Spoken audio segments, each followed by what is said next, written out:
नाज़रीन, इसराइल इस वक्त गजा पर बमबारी कर रहा है। लेबनान में भी उसके एयर स्ट्राइक जारी हैं और शाम के अंदर भी टारगेटेड एयर स्ट्राइक जब वो इसराइल करता चला जा रहा है और उसकी फौज जो है वो सीरिया के अंदर मौजूद है और कहीं ना कहीं एडवांस भी कर रही है। और अमेरिका जो है वो इस वक्त यमन के ऊपर बमबारी कर रहा है। तो इसराइल और अमेरिका अपनी पूरी ताकत के साथ इस वक्त मिडिल ईस्ट को जो है सरेंडर करवाने के लिए और अपने मुताबिक जो नक्शा है वो ड्रॉ करने के ऊपर इस वक्त अपना पूरा जोर लगा रहे हैं। लेकिन क्या इनका जो एग्रेशन है, जो इनकी कैलकुलेशंस है, उसके मुताबिक रिजल्ट्स निकलने वाले हैं?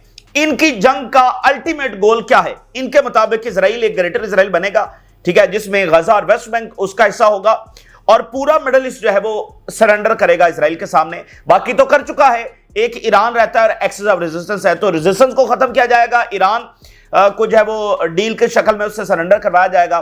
तो ये इनका मिडिल ईस्ट है और इसका मकसद जब इसराइल को प्रिजर्व करना है, इसराइली स्टेट को जब प्रिजर्व करना है। तो क्या इसके मुताबिक रिजल्ट्स निकलेंगे? तो इसके मुताबिक रिजल्ट्स नहीं निकलने वाले, बल्कि इस एरोगेंस के अंदर इसराइल मुकम्मल तौर पर अपना वजूद जो है वो खोने जा रहा है। और इसके सॉलिड सबूत हम आपके सामने रख रहे हैं। जब एक जालिम जुल्म कर रहा होता है तो उसकी एक हैबत होती है, उसका एक टेरर होता है और वो ज्यादा से ज्यादा लोगों को मार रहा होता है, एक ये हैबत फैला रहा होता है कि वही जीत रहा है। हालांकि ऐसा होता नहीं है। और अगर इस जुल्म की इमारत को हम देखें तो ये कोलैप्स कर रही है।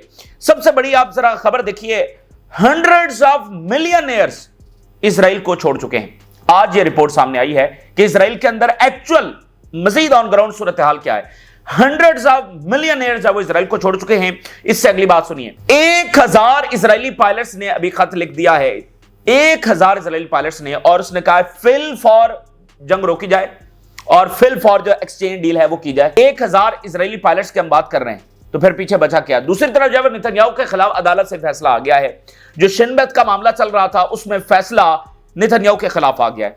तो ये हम आपके सामने सूरत हाल रखेंगे। दूसरी बात यह है कि आलमी तिजारती जंग जो है वो इंटेंसिफाई हो चुकी है, वो बहुत अगले लेवल के ऊपर जा चुकी है, उस लेवल के ऊपर जहां पूरी दुनिया में तबाही आने जा रही है, जिसको ट्रंप के जो सपोर्टर हैं उन्होंने न्यूक्लियर विंटर का नाम दिया। वो वाकई न्यूक्लियर विंटर जो है वो आ रहा है। अब नाज़रीन, हुआ क्या है कि ट्रंप ने कल ये अल्टीमेटम दिया कि जो है वो चाइना जो 34% टैरिफ उसने लगाए हैं उसको फिल फॉर वापस ले ले। अगर वो चंद घंटों के अंदर अंदर इन टैरिफ को वापस नहीं लेता तो फिर वो और टैरिफ, यानी ट्रंप मजीद टैरिफ जो है वो चाइना के ऊपर लगा देंगे। और उन्होंने धमकी लगाई कि 50% टैरिफ जो है वो चाइना के ऊपर मजीद लगा देंगे। ट्रंप ने आने के फौरी बाद 20% टैरिफ चाइना के ऊपर लगाए थे। फिर 4 रोज कबल उन्होंने जब पूरी दुनिया के ऊपर टैरिफ लगाया तो 34% मजीद जो है वो चाइना के ऊपर लगा दिए, यानी 54%। तो कल उन्होंने धमकी लगाई कि अगर चंद घंटों के अंदर चीन ने अपने टैरिफ वापस ना लिए तो मैं 50% और लगा दूंगा। यानी इसका मतलब क्या होना था कि चाइना के ऊपर 104% टैरिफ जो है वो लग जाना थे। तो ये तो मतलब एक ऐसी चीज है जो अनअफोर्डेबल है। तो अब नाज़रीन, हुआ क्या है कि ट्रंप की जानिब से मजीद टैरिफ जो है वो चाइना के ऊपर लगा दिए गए हैं। तो चंद घंटों का अल्टीमेटम था। अब चीन अगर पीछे हट जाता तो फिर चीन को चीन किसने कहना था? फिर चीन उभरती हुई सुपर पावर कैसे हो जाती? ये तो पहली बॉल के ऊपर सरेंडर हो जाता ना कि भाई ट्रंप धमकी लगा रहा है और चाइना आगे से अपने टैरिफ वापस ले ले, तो भाई चीन का तो सरेंडर हो गया ना। फिर आगे मकसद क्या है जंग लड़ने का? तो पहले सरेंडर कर गया चाइना। तो चाइना ने कहा कि देखिए ये तो एक बड़ी अनजस्टिस हमारे साथ हो रहा है कि पहले 20% टैरिफ लगाए, फिर 34% लगा दिए, यानी टोटल हमारे पर लग गए 54%। अब हमसे कहा जा रहा है कि हम जवाबी टैरिफ भी ना लगाएं और 54% को कबूल कर लें। यानी ट्रंप ने यह नहीं कहा कि चाइना वापस ले ले तो मैं भी वापस ले लूं, नहीं, ट्रंप ने कहा कि चाइना वापस ले ले, हमारे जो 54% है वो चाइना के ऊपर लगे रहेंगे। तो चाइना ने कहा कि अगर इस इनजस्टिस के ऊपर अमेरिका उतर आया है तो फिर अगर ये तिजारती जंग लड़ने का फैसला कर लिया गया है तो चाइना भी टिल एंड ये तिजारती जंग लड़ेगा।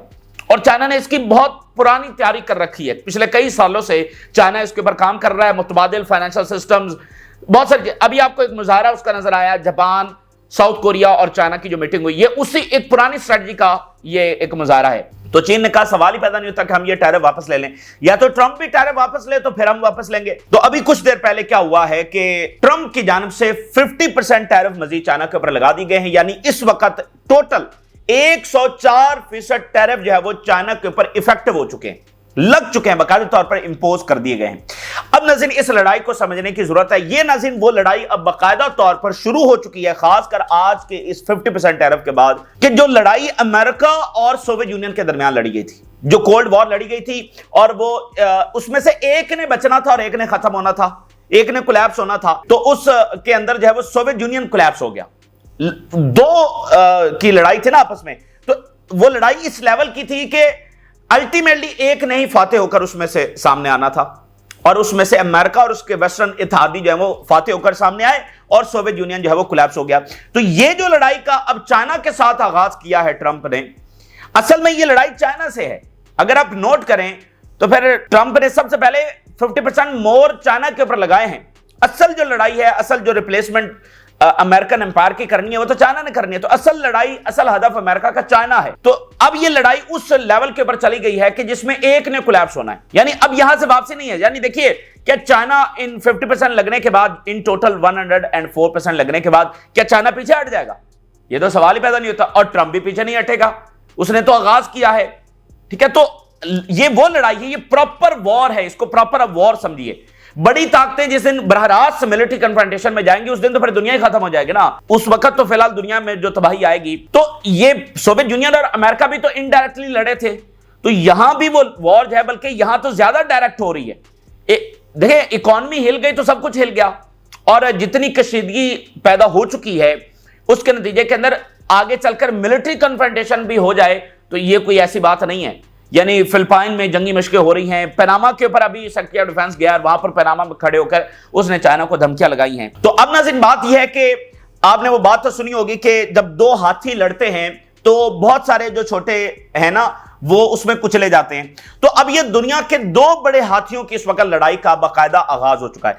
दुनिया का एक एक मुल्क इससे मुतासर होने जा रहा है, एक एक फर्द जो है वो दुनिया में इससे मुतासर होने जा रहा है, क्योंकि देखिए पूरी जो टोटल दुनिया की इकोनॉमी है वो हिलने जा रही है। देखिए दुनिया की जो टोटल इकोनॉमी है वो 119 ट्रिलियन डॉलर है, 119 ट्रिलियन डॉलर है दुनिया की टोटल ट्रेड, जिसमें से 30 ट्रिलियन डॉलर जो है वो अमेरिका की ट्रेड है, 19 ट्रिलियन डॉलर जो है वो चाइना की ट्रेड है। यानी दुनिया में दो ये सबसे बड़े पावर हाउसेस है।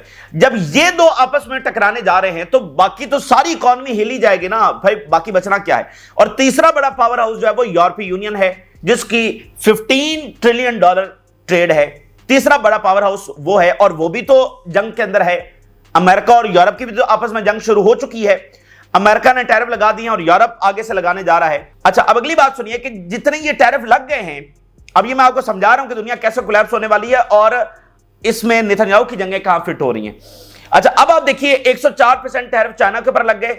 इसका मतलब यह है कि चाइनीज जो चीजें हैं, चाइनीज जो प्रोडक्ट्स हैं, वो अमेरिका में तो नहीं बिक सकती।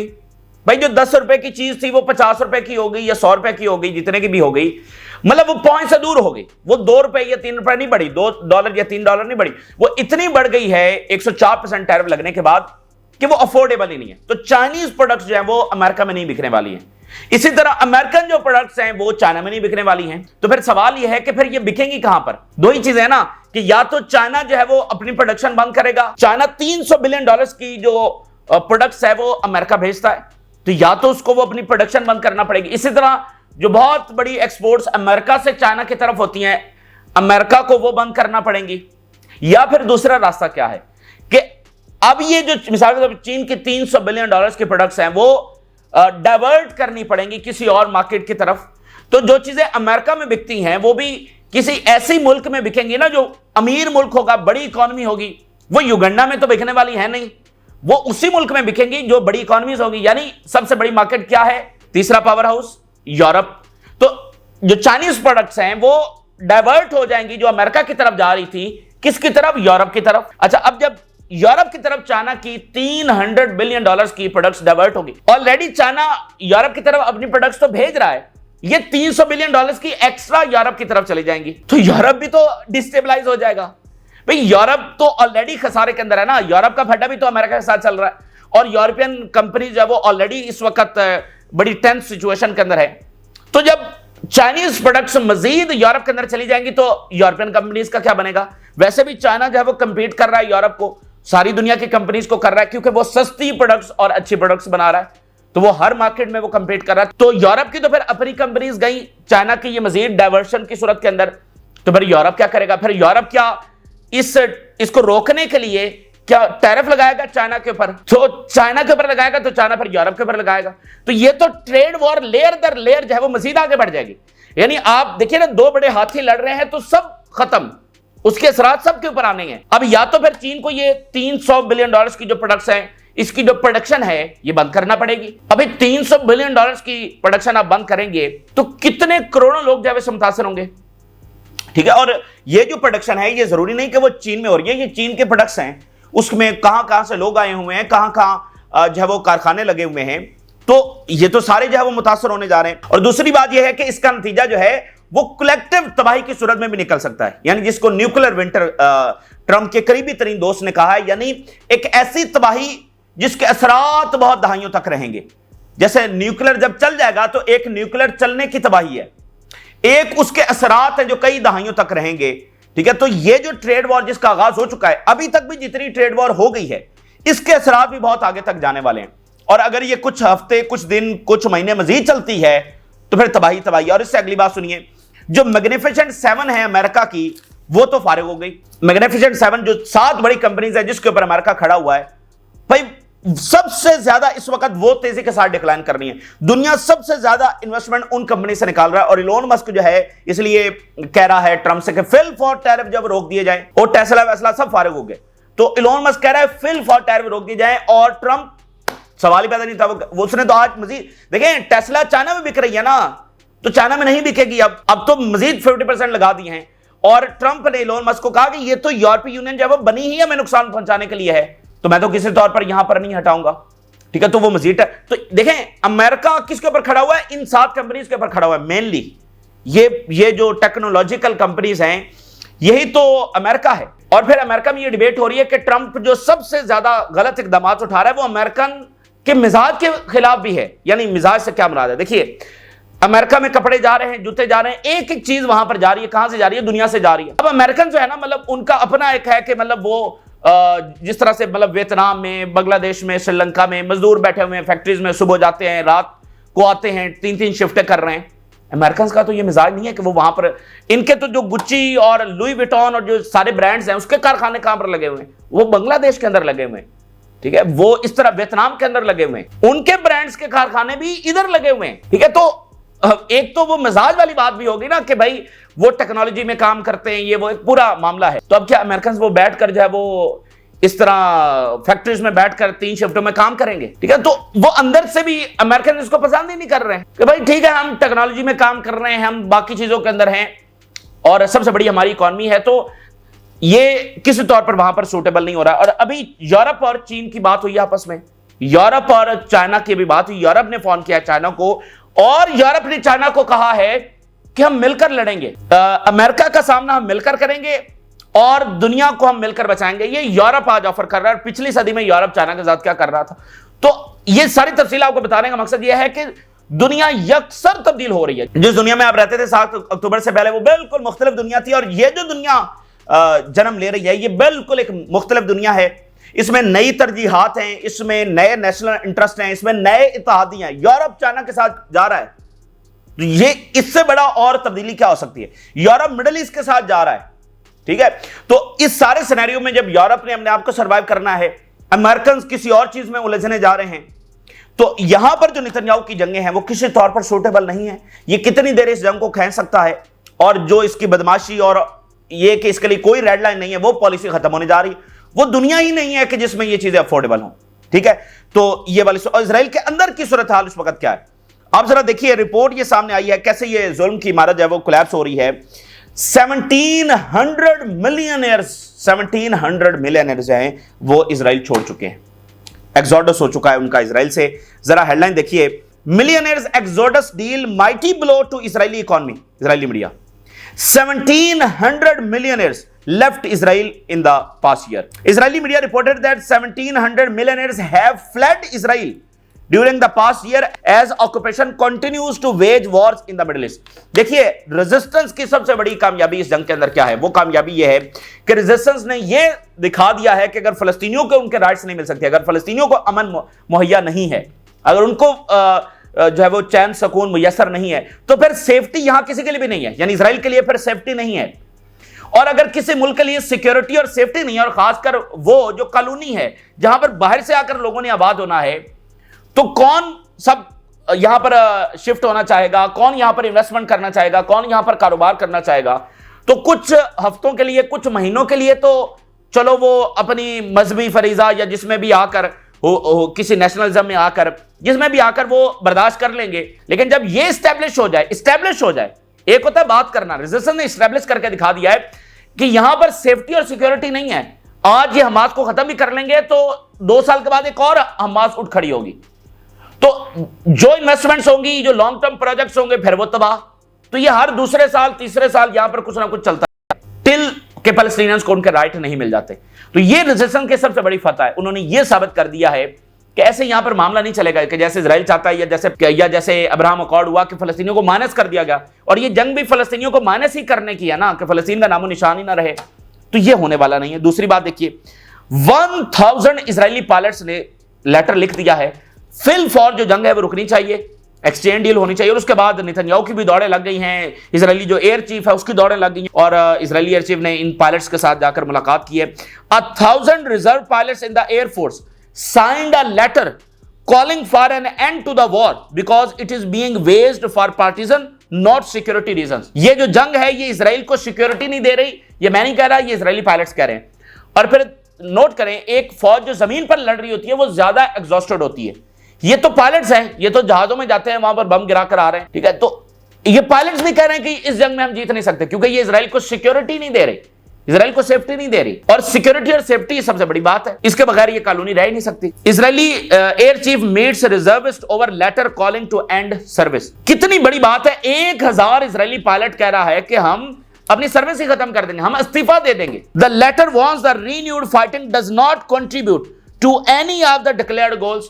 दोबारा से जंग शुरू करके कोई भी जो डिक्लेयर गोल है वो कभी पूरा नहीं हो सकता। डिक्लेयर गोल क्या है? फलस्तीनियों को खत्म करना, हमास को खत्म करना। इजरायली पायलट्स कह रहे हैं, एक नहीं 1000 पायलट कह रहा है कि हमास खत्म नहीं हो सकती। And will lead to the killing of the captives. जो इजरायली कैदी हैं उल्टा वो भी मारे जाएंगे, इजरायली सोल्जर्स भी इसके अंदर मारे जाएंगे, and civilians and wear down the reservist. ये इजरायली पायलट्स का बयान है। तो नेतन्याहू अपनी एरोगेंस में कितनी देर इस जंग को चला सकता है? दुनिया के डायनामिक्स मैंने आपके सामने रखे, और इजराइल के अंदर इस वक्त सूरत हाल ये है। फिर सुप्रीम कोर्ट के अंदर जो फैसला हो रहा था, और कल क्लैशेस भी वहां पर हुए शिन बेत के ऊपर। नेतन्याहू ने शिन बेत को रिमूव किया, वो जो सारे हैं वो पिटीशन लेकर चले गए अदालत के अंदर। अदालत ने फैसला दे दिया है, Israeli supreme court rules Shin Bet chief to stay amid legal dispute. उन्होंने कहा जी शिन बेत जो है वो अपनी सर्विस जारी रखे। The supreme court has issued a temporary ruling to keep Shin Bet chief Ronen Bar in his post until a different decision is made. अब वो नेतन्याहू टोटल डिजास्टर। एक तो इजरायली मीडिया कह रहा है कि ये जिल्लत अमेज दौरा करके वाशिंगटन से आया, जहां पर ट्रंप ने यह भी जता दिया कि तुम यहां टैरिफ की बात करने आए, हम तो हर साल तुम्हें $4 बिलियन देते हैं, तुम क्या इधर टैरिफ की बात करने में उठाकर चले आए हो, ठीक है। और हम $4 बिलियन तुम्हें देते हैं ना, ये काफी है। तो वो इसराइलियों को यह भी खतरा है कि जैसे यूक्रेन से ट्रंप ने मांग लिया कि भाई हिसाब दो, जो तुम्हें इतनी एड दी है, तो 6 महीने बाद ट्रंप का दिमाग खराब हो जाए और वो कहे कि इजराइल भाई तुम भी हिसाब दो, हमने तुम्हें इतने पैसे दिए हैं। भाई ट्रेड वॉर छिड़ी हुई है ना, अब तो अपना सर्वाइवल है। आप देख नहीं रहे अमेरिका किस नहज के ऊपर चला गया, यूरोप को उसने छोड़ दिया है। कितना बड़ा गैम्बल इस वक्त अमेरिका ने खेला है। भाई यूरोप चाइना की तरफ चला गया, यूरोप और चाइना मिल गए तो अमेरिकन एम्पायर तो गया। तो ये कितना बड़ा गैम्बल है जो अमेरिका इस वक्त खेल बैठा है। तो आप देखें कि दुनिया किस हद तक तब्दील हो रही है, और इसराइल वहीं पर खड़ा है जहां वो कायम हुआ था 48 में नाजायज तौर पर। वो ताकत, वो जंगें, वो एक्सपेंशन, वही पॉलिसी है, और वो यहां पर चलने वाली नहीं है। अभी एक और वाकया ये हुआ है कि एक इजरायली ट्रक जो है वो 2 इजरायली फीमेल सोल्जर्स के ऊपर वो उसने अटैक किया है, और उसको बताया गया कि एक नॉर्मल ट्रैफिक इंसिडेंट था। अभी इजरायली मीडिया बता रहा है कि नहीं, वो बाकायदा अटैक हुआ है, ट्रक भी इजरायली, और वो उसने अटैक भी किया किसके ऊपर? इजरायली फीमेल सोल्जर्स के ऊपर, और उसको नॉर्मल ट्रैफिक इंसिडेंट। तो इस तरह के वाकयात जब इजराइल के अंदर हो रहे हैं, तो इस तरह की कई चीजें हैं जो माजी में हमने आपके सामने सॉलिड प्रूफ के तौर पर रखी है, बावजूद इसके कि इजराइल अग्रेशन कर रहा है, जुल्म कर रहा है, उसके इरादे कुछ और हैं, ठीक है। अमेरिका इस वक्त तक इजराइल के साथ खड़ा है, लेकिन तमाम इशारे ये बताते हैं कि इजराइल को जो उसका अल्टीमेट गोल है, इजराइल को प्रिजर्व करना, वो इस रास्ते से कभी अचीव हो ही नहीं सकता। बल्कि इस रास्ते से इजराइल का मुकम्मल जो है वो खात्मा होगा और ज़ायनिज़्म का मुकम्मल तौर पर जो है वो खात्मा होगा। अच्छा, अब जरा आखिर में कुछ हेडलाइंस मैं आपके सामने रखता हूं जो ट्रेड वॉर हो रही है। देखिए, ट्रंप बुनियादी तौर पर चाहता है कि मैन्युफैक्चरिंग जो है वो अमेरिका में वापस आए। उसका बुनियादी गोल ये है, वो चाहता है जी मैन्युफैक्चरिंग जो अमेरिका से बाहर हो रही है, प्लांट्स बाहर, भाई आईफोन भी बाहर ही बनता है, ये अमेरिका के सारे ब्रांड्स की मैन्युफैक्चरिंग बाहर होती है, कारखाने बाहर लगे हुए हैं। और वो इसलिए लगे हुए हैं कि भाई वो बांग्लादेश में उन्होंने लगाया है, वियतनाम में लगाया है, कहीं और लगाया है जहां पर सस्ती लेबर्स है, और वो अकॉर्डिंग टू द फिजिबिलिटी उन्होंने लगाए हैं। लेकिन जो ट्रंप है वो कह रहा है नहीं जी, ये तो सारी मैन्युफैक्चरिंग यहां पर होगी, और ये टैरिफ लगाने का मकसद ये है कि बाहर की कोई चीजें जो है वो अमेरिका में नहीं बिक सकेंगी। तो जब बाहर की नहीं बिकेंगी तो अमेरिकन जो इंडस्ट्री है वो प्रोडक्शन शुरू कर देगी, वो बाहर की तो बिक ही नहीं रही, और अमेरिकन को मजबूरन जो है वो अमेरिकन जो प्रोडक्शन है वही खरीदना पड़ेगी, अमेरिकन जो प्रोडक्शन है वही खरीद। भाई एक पेंसिल है वो बाहर से आ रही है, ये 5 रुपए की थी, ये 50 की हो गई है, तो अमेरिकन इसको तो नहीं खरीद सकते ना। अब आईफोन जो $300 का मिलता था वो $2300 का होने जा रहा है, वो बाहर प्रोडक्शन की वजह, तो अंदर प्रोडक्शन करना पड़े। लेकिन मसला ये है कि भाई उनके पास सारी चीजें तो नहीं है ना कुछ तो बाहर से मंगवाना है, प्रोडक्शन के लिए भी बाहर से चीजें मंगवानी है। इवन रेयर अर्थ मिनरल्स उनके पास नहीं है तो वो भी बाहर से लेकर आने हैं, फिर सस्ती लेबर कहां से लेकर आएंगे। इसलिए इसको कोई एग्री नहीं कर रहा है, ना जेपी मॉर्गन, ना ओबामा, ना आप कह लें कि लोन मस्क, करीबी तरीन ट्रंप के, वो इसको अमेरिका के लिए सबसे बड़ा खतरा जो वो करार दे रहे हैं।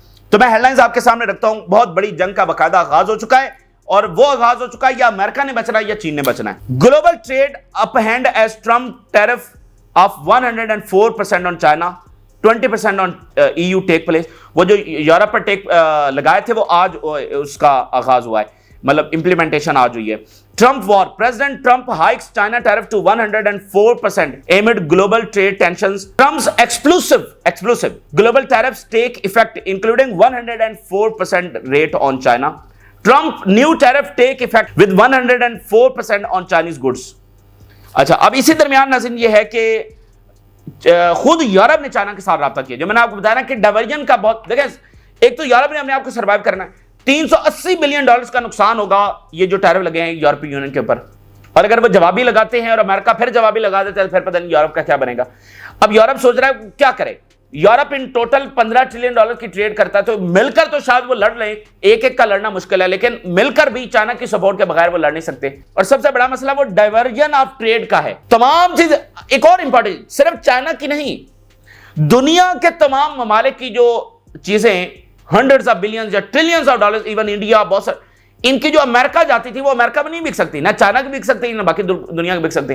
तो वो किसका रुख करेंगी? टुवर्ड्स यूरोप करेंगी। वो सारी दुनिया की ट्रिलियन ऑफ डॉलर की जो ट्रेड टुवर्ड्स अमेरिका थी वो भी यूरोप की तरफ आने वाली है। तो यूरोप इस वक्त सबसे ज्यादा वल्नरेबल हो चुका है कि या तो वो टैरिफ लगाएगा बाकी सारी दुनिया के ऊपर, ठीक है ना, तो वगरना यूरोप खुद कोलैप्स हो जाएगा, उसकी अपनी कंपनी सर्वाइव नहीं कर सकेंगी। तो इसलिए अब यूरोप जो है वो चाइना से राब्ता कर रहा है कि हम मिलकर जो है वो दुनिया को बचाएंगे। 3-4 हेडलाइंस आखिर में देखिए। Europe seeks China's help to contain Trump's trade war. Contain, ये कंटेनमेंट पहले सोवियत यूनियन के खिलाफ पॉलिसी हुई जिसके नतीजे में कोलैप्स हुआ, और फिर ये कंटेनमेंट की पॉलिसी जो है वो चाइना के खिलाफ शुरू हुई थी, अमेरिका और यूरोप ने मिलकर शुरू की थी, और अब वो कह रहे हैं कि हम मिलकर कंटेन किसको करेंगे? अमेरिका को। तो आप देखते हैं इस दुनिया में कोई किसी का इत्तेहादी नहीं होता।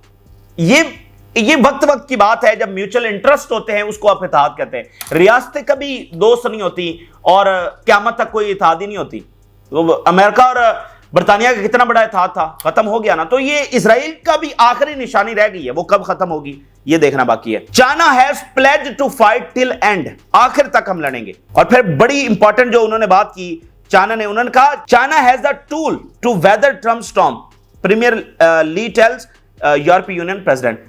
चाइना ने यूरोपीय यूनियन के प्रेसिडेंट जिन्होंने कॉल की उनको बताया कि हमारे पास वो टूल हैं कि हम अमेरिका के साथ जो है वो लड़ सकते हैं पूरी तरह से। The challenge for the EU is that goods box out of the US, कि वो तमाम चीजें जो US से निकल गई will quickly flow towards new markets in the यूरोपीय यूनियन। वो तमाम चीजें जो अमेरिका से फारिग हो गई, ट्रिलियंस ऑफ डॉलर्स, वो किसकी तरफ रुख करेंगी? यूरोप। वो अफ्रीका तो नहीं ना जा सकती भाई, किसी बड़ी इकॉनमी ने वो चीजें खरीदनी है ना भाई, महंगी गाड़ियां हैं, महंगी प्रोडक्ट्स हैं, वो अमीर मुल्क ही खरीद सकता है ना। तो सबसे बड़ी मार्केट जो है वो अमेरिका के बाद चाइना, चाइना के बाद यूरोप, ठीक है। तो वो यूरोप ही की तरफ जाएंगी, और बाकी दुनिया की, अब देखें बाकी दुनिया के प्रोडक्ट्स चाइना की तरफ क्यों नहीं जा सकते? चाइना की तरफ इसलिए नहीं जा सकते कि चाइना जो चीज बना रहा है उसको कोई कंपीट नहीं कर सकता भाई। चाइना 5 रुपए की अगर ये पेंसिल बना रहा है तो कोई ये नहीं हो सकता कि यूरोप वहां पर 3 रुपए की ये पेंसिल भेज दे।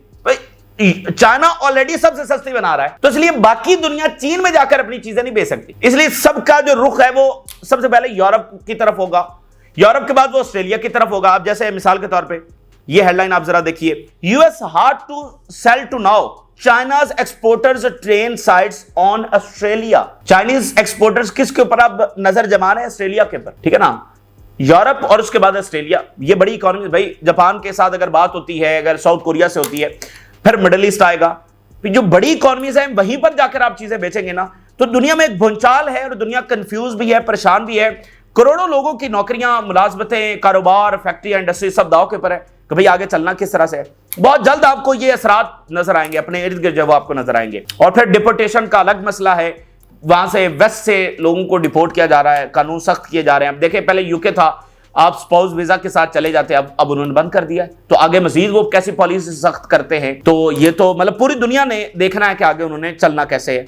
और फिर जब टेंशन इस लेवल के ऊपर होती हैं तो मिलिट्री कन्फ्रंटेशन भी हो जाती है। इसमें कोई बईद नहीं है कि कल को चाइना और अमेरिका बराह रास्त मिलिट्री कन्फ्रंटेशन के अंदर चले जाए। ये आखिरी बात बड़ी इंपॉर्टेंट है जो यूरोप ने चाइना को कही कि 2 of the world's largest markets support to strong reform trading system. हम नया सिस्टम बनाएंगे, फ्री होगा, फेयर होगा and found on a level of playing field. अब जो नया सिस्टम है वो हम दोनों मिलकर बनाएंगे।